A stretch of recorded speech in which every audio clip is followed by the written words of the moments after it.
Tatkala negara diselubungi ancaman banjir, 19 insan telah mengatur rombongan persendirian ke sebuah pulau yang dijanjikan ketenangan, yakni Pulau Pangkor. Assalamualaikum. Wow.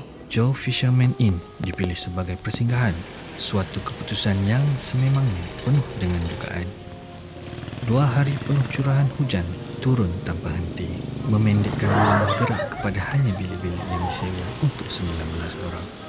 Di sebalik tembok inn itu, walau santapan dan sarapan pagi disediakan dengan mencukupi, tekanan jiwa mula memuncak. Ketidaksabaran yang terkurung itu akhirnya menuntut bayaran. Menjelang hari kedua, seorang daripada ahli keluarga yang telah cedera akibat jatuh motosikal.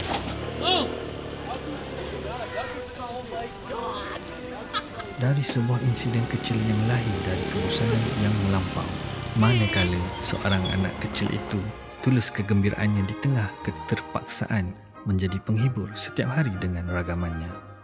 Menjelang fajar hari ketiga, hujan menyurut. Peluang untuk menjelajah dibuka. Namun, cubaan untuk membeli belah di laluan berliku itu berbukit tergugat apabila jalan utama didapati ditutup. Kegagalan itu tidak lagi dirasai. Maka, tatkala ombak menyambut 19 jiwa, barulah kesimpulan yang sebenar menjelma. Bukanlah kemewahan atau jadual yang sempurna menjadi kayu ukur bahagia. Sebaliknya, keindahan itu termaktub dalam tahu seorang anak kecil yang tulus dan kesanggupan bahu-membahu menanggung derita.